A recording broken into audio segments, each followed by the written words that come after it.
तुम एक मोटे खोल के अंदर हो, एक घोंसले में, जो एक चट्टानी छोटी पर बना हुआ है।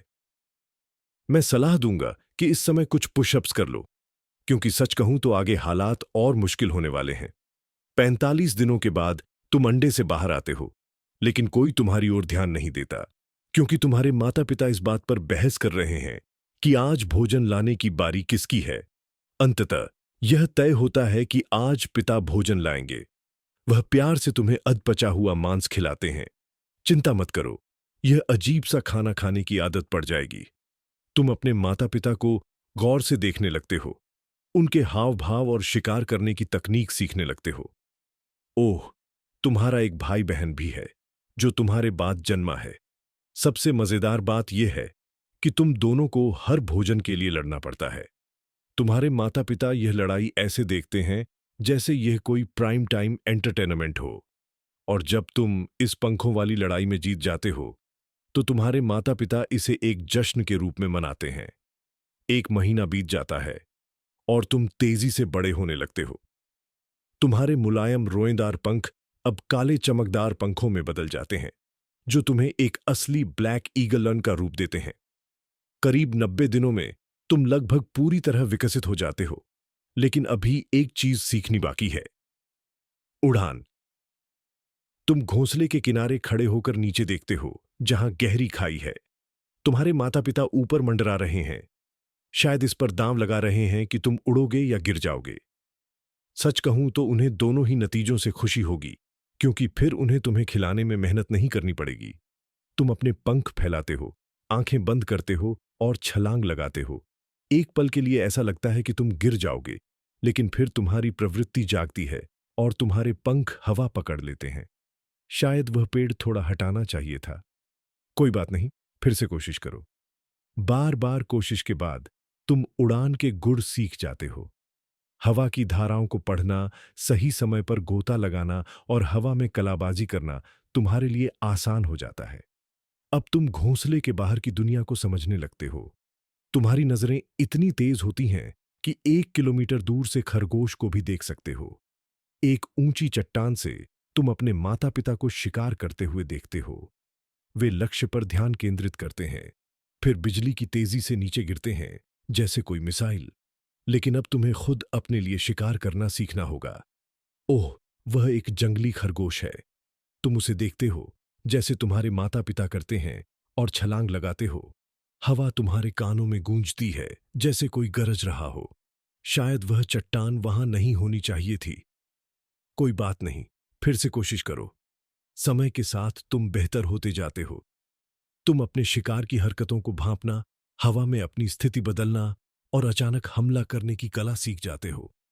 अपने पंजों से पकड़ा गया ताजा शिकार पहले कभी न खाए गए किसी भोजन की तरह स्वादिष्ट लगता है। अब तुम्हारे माता पिता तुमसे थोड़ा दूर दूर रहने लगते हैं। वे तुम्हें घोंसले से बाहर निकाल नहीं रहे, लेकिन संकेत दे रहे हैं कि तुम्हें अब खुद का ठिकाना ढूंढना चाहिए। और फिर करीब 14 से 15 महीने में तुम समझ जाते हो, अब दुनिया को खुद से देखना है। अब तुम्हारा समय खुले आसमान में घूमने का है, सही शिकार क्षेत्र और एक अच्छा घोंसला खोजने का। लेकिन समस्या यह है कि सारे बेहतरीन स्थान पहले ही दूसरे ईगल्स के कब्जे में हैं।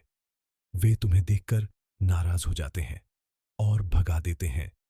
लेकिन अगर मैं तुम्हारी जगह होता तो उन्हें अच्छा सबक सिखाता। लेकिन यह सब केवल लड़ाई झगड़े तक सीमित नहीं है।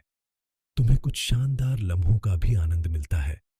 हवा की धाराओं पर उड़ते हुए, ऊंचाई पर पहुंचकर नीचे की दुनिया को देखने का रोमांच।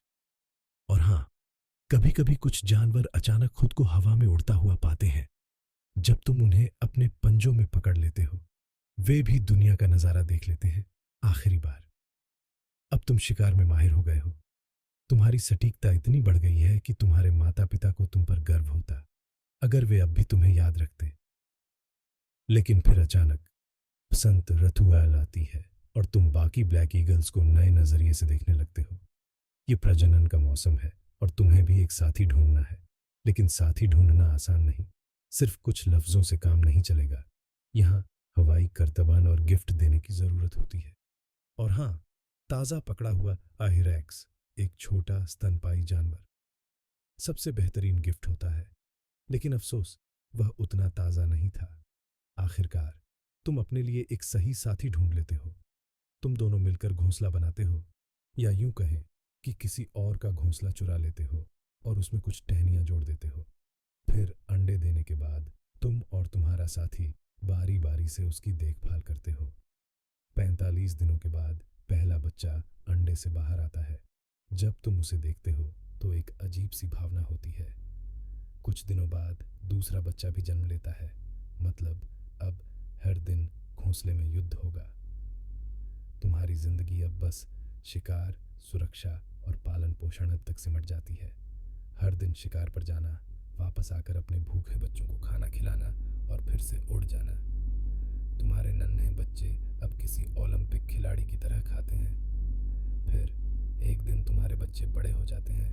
तुम भावुक होकर उन्हें अलविदा कहते हो और वे अपनी खुद की यात्रा शुरू करते हैं। अब तुम रिटायरमेंट का आनंद लेना चाहते हो, लेकिन जंगल में कोई है पेंशन प्लान नहीं होता। युवा ईगल्स अब तुम्हारी जगह लेने के लिए तैयार हैं, लेकिन तुमने अपने अनुभव से मनोवैज्ञानिक युद्धन सीख लिया है। अब हर लड़ाई में ऊर्जा खर्च करने की जरूरत नहीं, सिर्फ एक घूरती हुई नजर ही काफी है। या शायद अब वो भी काम नहीं कर रही।